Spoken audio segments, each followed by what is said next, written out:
अस्सलाम वालेकुम मुअज़्ज़िज़ ख़वातीन व हज़रात, अली मुमताज़ आपके साथ एक और वीलॉग लेकर। हमारी कौमी एयरलाइन पीआईए की बिड पर कल के वीलॉग में बात हुई और मैंने आपको तमाम तर जो अंदर की तफसीलात थी वो बताई। उसमें जैसा कि कल भी शेयर किया कि ब्लू बर्ड नामी ग्रुप है, उसने बिडिंग में 10 अरब रुपए की ऑफ़र लगाई कि जी 10 अरब रुपए में हम आपसे पीआईए ख़रीद लेते हैं। और जो कम से कम प्राइस रखी गई थी, जिसको मैंने रिज़र्व प्राइस कहा, कुछ लोग रेफरेंस प्राइस कह रहे हैं या आप उसे बेस प्राइस भी कह सकते हैं, वो 85 अरब रुपए रखी गई थी। अब कम से कम आपको 85 अरब रुपए, या उसको टू बी एग्जैक्ट 85 अरब 3 करोड़ रुपया देना था या उससे ऊपर जाना था, लेकिन सिर्फ 10 अरब रुपए।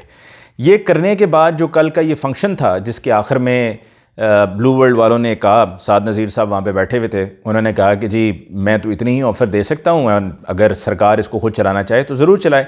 और फिर उसके बाद कहा गया कि जी तमाम मेहमानों के लिए चाय का इंतज़ाम किया गया। मतलब पूरी दुनिया देख रही है, इंटरनेशनल एयरलाइंस है पीआईए, और सबकी तवज्जो थी कि भाई ऑफ़र प्राइस क्या आती है, इसको बेच रहे थे, ख़रीदने वाला क्या ऑफ़र लगाता है, और वो कहेंगे जी ये इसकी वैल्यू है, ये इसकी वक़्त है कि बाहर के लोग तो चलें दूर की बात, अपना भी बंदा अगर इनका कोई लेना चाह रहा है तो वो प्राइस क्या ऑफ़र कर रहा है, सिर्फ 10 अरब रुपये।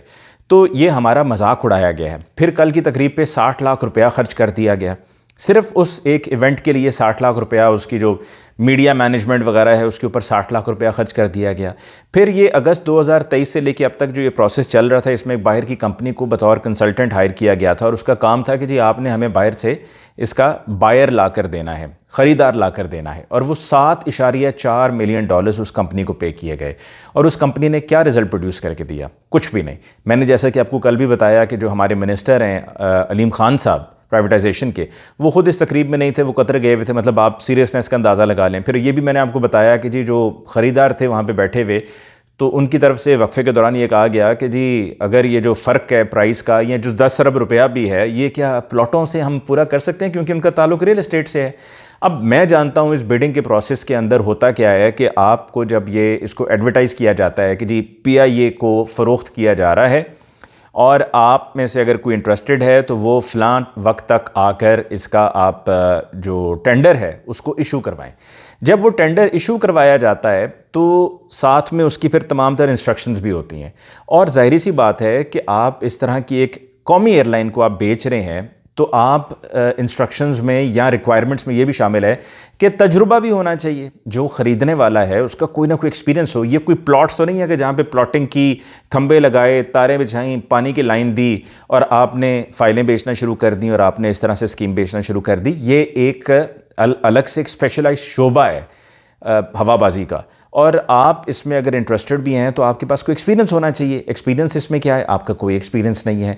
प्राइस आपने कम लगाई, पूरी दुनिया देख रही थी, पूरी दुनिया में हमारे लिए हमारा मजाक उड़ाया गया।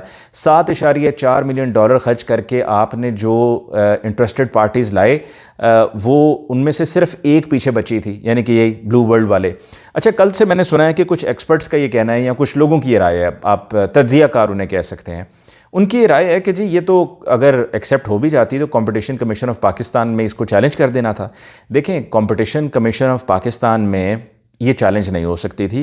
जो रूल्स हैं वो रूल्स के मुताबिक, अगर इसमें प्री क्वालिफायर्स में लोगों को जो और कोई इंटरेस्टेड थे उनको मौका नहीं दिया गया, उनको वक्त ना दिया गया हो, और जानबूझकर उनको किसी तरीके से रोका गया हो, या इत्तला उन तक बहुत देर से पहुंची हो कि जिसके नतीजे में वो अपनी तैयारी वारी ना कर सकते हों, तो फिर आप कंपटीशन कमीशन ऑफ पाकिस्तान में जा सकते हैं कि जी ये फेयर प्रोसेस नहीं था। और इस फेयर प्रोसेस के ना होने के नतीजे में, फ़र्ज़ करें मैं जाता हूं या आप जाते हैं, आप कह देंगे जी हमारी कंपनी इंटरेस्टेड थी लेकिन हम उसमें पार्टिसिपेट नहीं कर सके क्योंकि वो प्रोसेस ट्रांसपेरेंट नहीं था, ठीक नहीं था, वगैरह वगैरह, तब आप कंपटीशन कमीशन ऑफ पाकिस्तान में जा सकते हैं। लेकिन अगर वो सारे प्री क्वालिफिकेशन भी हुई, आपको पहले भी स्क्रूटनाइज़ किया गया, छांटी हुई कि जी कौन अहल है कौन नहीं है, और फिर उसके बाद आगे बात बढ़ी, तो ये कंपटीशन कमीशन ऑफ पाकिस्तान में नहीं जा सकता था। अगर ये साद नज़ीर साहब का जो ग्रुप है ब्लू बर्ड, अगर ये कम से कम 85 अरब रुपया, 85 अरब 3 करोड़ रुपया अगर ऑफ़र कर देता,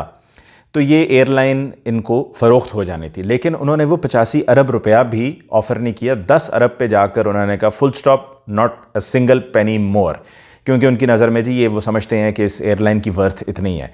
इस एयरलाइन की जितनी वर्थ है ये शायद अभी तक किसी को पता नहीं है। मतलब यूके और यूरोप के इतने प्रॉफिटेबल रूट्स हैं, पाकिस्तान से टोरंटो डायरेक्ट फ़्लाइट जाती है, जाते हुए भी पैक्ड जाती है, आते हुए भी भरी हुई फ़्लाइट आती है, क्योंकि ये एक वाहिद फ़्लाइट है पाकिस्तानियों के लिए जो टोरंटो जाना चाहते हैं, कनाडा पहुंचना चाहते हैं, कि आपको डायरेक्ट फ़्लाइट लेकर जाती है। रास्ते में आपको कहीं पे रुकते हुए नहीं जाना और रुकने के नतीजे में आपका सफ़र लंबा नहीं हो रहा। यही सब कुछ पहले लंदन के लिए भी था, मैनचेस्टर के लिए था, मुख्तलिफ़ यूरोपियन कंट्रीज़ के रूट्स थे। लेकिन जब से 2020 में वो गुलाम सरवर साहब उस वक्त हवाबाजी के वज़ीर थे, उन्होंने वो प्रेस कॉन्फ्रेंस की और उसके नतीजे में बल्कि कौमी असम्बली में खिताब किया और उस खिताब के नतीजे में हम पर पाबंदी लग गई। तो ये तो बात हो गई PIA की कि हमारी गवर्नमेंट किस तरह से चीज़ों को लेकर चल रही है, मिसमैनेजमेंट हो रही है at its highest possible level, और हमारे साथ मजाक किया जा रहा है। और ये मजाक ही है कि हमें ट्रक की बत्ती के पीछे लगा दिया है कि जी PIA बिक रही है, PIA बिक रही है, और पता नहीं कितने कितने लोग इंटरेस्टेड हैं और वो आकर लेना चाहते हैं। कोई इंटरनेशनल एयरलाइंस, कतर वाले नहीं आए, तुर्की वाले नहीं आए, कोई और नहीं आया। अब अपनी ही सिर्फ लोकल एक पार्टी आई, और वो भी वो कि जो असल में रियल इस्टेट का काम कर रही है।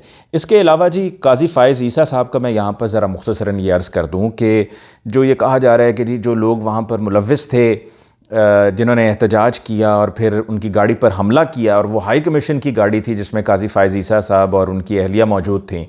तो मेरा सवाल सबसे पहला तो ये है, और बड़ा बेसिक क्वेश्चन है, कि मुझे सिर्फ इतना प्लीज़ बता दीजिए कि हाई कमीशन की गाड़ी एक रिटायर्ड चीफ़ जस्टिस हैं, रिटायर हो चुके हैं वो, ठीक है, वो अब ओहदे पर नहीं है, कुर्सी पर नहीं है, अब कुर्सी पर चीफ़ जस्टिस की याया अफरीदी साहब हैं। तो किस बुनियाद पर, ठीक है, आपने उन्हें किस खाते में हाई कमीशन की गाड़ी दी? पहले तो आप ये बताएं कि हाई कमीशन की गाड़ी उनको क्यों लेकर जा रही है और क्यों लेकर आ रही है, और क्यों ये उनके सारे नखरे उठाए जा रहे हैं। वो एक रिटायर्ड आदमी है, किसी ओहदे पर नहीं है, आपने उनको कोई ओहदा देना है, ओहदा दे दें, फिर उसके बाद बात करें, लेकिन अभी आप किस बुनियाद पर करेंगे? और दूसरा ये है कि वहाँ पर हाई कमीशन भी अब ज़रा कन्फ्यूजन का शिकार है कि वो इसको वहाँ रिपोर्ट करके चैलेंज कर सकता है या नहीं कर सकता है। फिर अगर जो ड्राइवर है उसकी बुनियाद पर किया जाता है, क्योंकि अगर ड्राइवर को इन्वॉल्व करेंगे तो फिर ड्राइवर की जो डिप्लोमेटिक इम्यूनिटी उसको हासिल है, वो इम्यूनिटी उसकी ख़त्म हो जाएगी। तो मेरा नहीं ख्याल कि वो अपने ड्राइवर की डिप्लोमेटिक इम्यूनिटी को भी ख़त्म करना चाहेंगे। और जो कानून है उस कानून के मुताबिक ये मामला इतना सादा नहीं है। हाँ, इस मामले में ये बड़ा आसान है, सादगी इसमें ज़रूर है कि जी यहाँ पर ज़रा लोगों में खौफ फैलाओ, लोगों को डराओ, धमकाओ।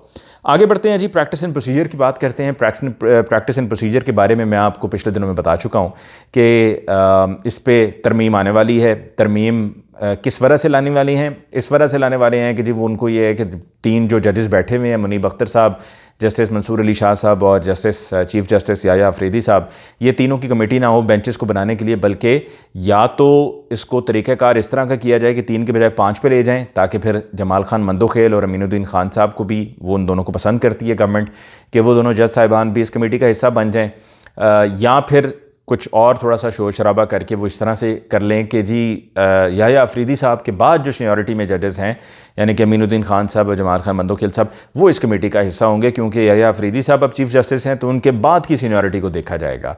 ये मैं आपको पहले बता चुका था कि ये प्रैक्टिस एंड प्रोसीजर में ये काम ये डालेंगे। और अब जो उन्होंने किया गया है कि जजेस की तादाद को बढ़ाकर 25 पर ले जाएं।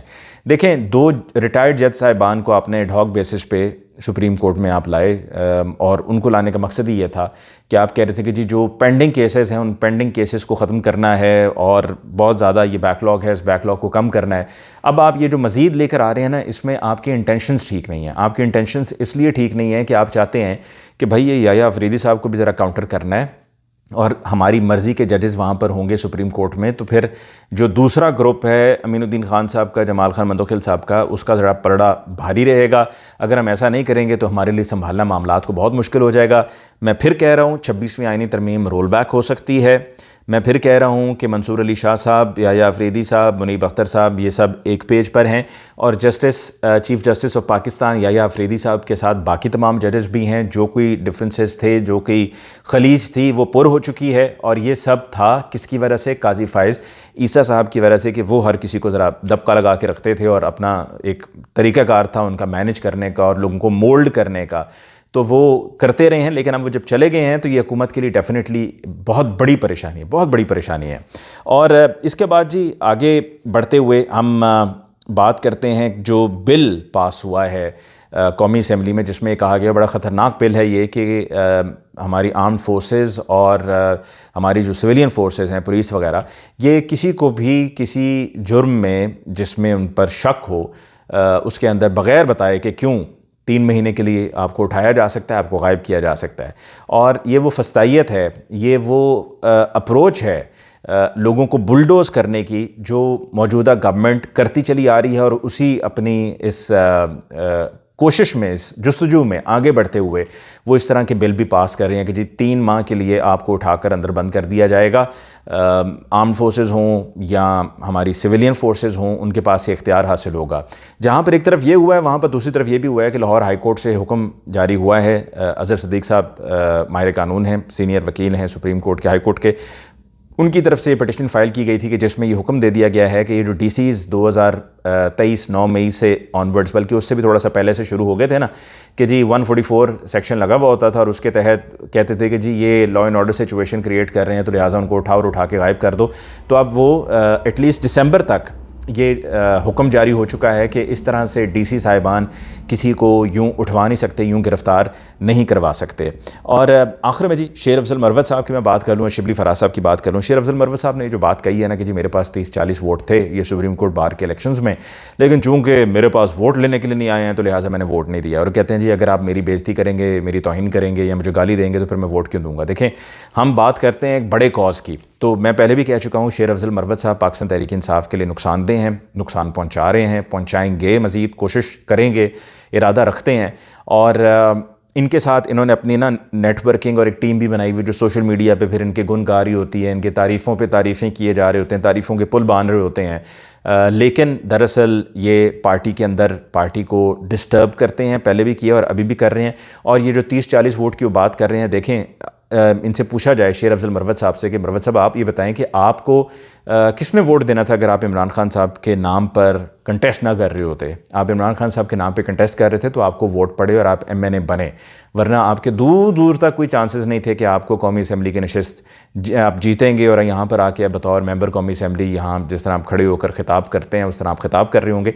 ये इमरान खान की वजह से हुआ है। तो अब अगर आपने ये अपने 30-40 वोट थे और ये नहीं डाले तो इसका मतलब है कि जो दूसरी पार्टी है जिसमें वो लोग हैं जो ये गैर आइनी तरमीम लेकर आए हैं, ये वो लोग हैं जिन्होंने 63 ख़त्म करा के इस लोटागर्दी को आम किया है, लोगों की ये जो मेंबरान असम्बली की ख़रीदारी है इसको आम किया है, आपने उनको इनकरेज किया, उनको इंडोर्स किया। ये आज़म वज़ीर तारड़ का ग्रुप है, ये एहसन भून का ग्रुप है, ये आबिद साकी का ग्रुप है, ये उन लोगों का ग्रुप है। तो आपने उनकी इस सोच को और ये जो फस्तायत होती आ रही है, ये जिस अभी बिल पास करने की मैंने बात की है, ये आपके सामने है। फिर जिस तरह से जजेस को असरअंदाज होने की कोशिश करते रहे हैं, ये भी यही ग्रुप है, ये करता रहा है। आइन के लिए ये नहीं खड़ा हुआ, कानून के लिए ये नहीं खड़ा हुआ। 90 रोज़ में पंजाब में इलेक्शंस होने थे, KPK में होने थे, नहीं हुए, ये नहीं बोले। उसके बाद जब असम्बली तहलील होगी तो इलेक्शंस होने थे, 90 रोज़ में नहीं हुए, ये लोग नहीं बोले। फिर अभी 12 जुलाई को फैसला हुआ मखसूस नशिस्तों का, उस पर अमल दरामद होना था क्योंकि सुप्रीम कोर्ट के जजेस ने कहा था। तो सुप्रीम कोर्ट के जजेस एक इदारा है, वहाँ से फैसला हुआ है, उस पर अमल दरामद होना था, नहीं हुआ, आपकी वजह से नहीं हुआ। आप कौन? आज़म नज़ीर तारड़, एहसन भून, ये वो ग्रुप था। तो आपने इस ग्रुप के कैंडिडेट को वोट देकर आपने एक तरह से उनको अपनी खामोश इंडोर्समेंट दे दी है, यानी कि आपने उन्हें उनका साथ दिया है, उनको सहारा दिया है और उनको जीतने में आप उनके सहूलतकार साबित हुए हैं। तो ऐसा शख्स तो मेरे ख्याल में पार्टी के लिए नुकसानदेह है। आखिर में जो बात मैंने अब से तकरीबन 1-1.5 हफ़्ता पहले कर दी थी, अब ये नुसरत जावेद साहब ने भी और मोहम्मद मालिक साहब ने ट्वीट कर दी कि जो फैसल साहब हैं, सेनेटर फैसल साहब पाकिस्तान तहरीक इंसाफ से, जो अभी वोटिंग वाले दिन गैर हाजिर थे, उनकी तरफ से ये बात सामने आई है। मैंने पहले भी बताया था कि जो साहब उनसे बार बार लोकेशंस का पूछ रहे थे वो शिबली फराज साहब थे। शिबली फराज साहब को बार बार अपनी लोकेशन पूछ रहे थे उनके बताने पर, और उन्हीं के लोकेशन बार बार सिर्फ उन्हीं को बता रहे थे लोकेशन, और किसी के पास नहीं थे। और उनको लोकेशन बताने के नतीजे में वो फिर बाद में कुछ देर के बाद जो उन्होंने आखिरी अपनी लोकेशन बताई उसके बाद फिर वो वहाँ से उठाए गए। तो शिबली फराज साहब जब 9 मई सन 2023 को इमरान खान साहब इस्लामाबाद हाई कोर्ट से भी गिरफ़्तार हुए तो शिबली फराज साहब वहीं पर थे, लेकिन पतली गली से निकल गए थे, आगे नहीं आए थे। तो शिबली फराज साहब को लेकर बहुत से सवालात हैं जिनका मेरे ख्याल में आने वाले दिनों में लोगों को खुद ब खुद जवाब एक एक करके मिलता रहेगा। इस मामले पर जितनी तफसील मैंने आपको दी है फ़िलहाल मेरे ख्याल में इतना ही काफ़ी है। इंशाल्लाह अगले वीलॉग में आपसे फिर मुलाकात होगी, तब तक के लिए मुझे अली मुमताज़ को दीजिए इजाज़त। अल्लाह ने के बाद।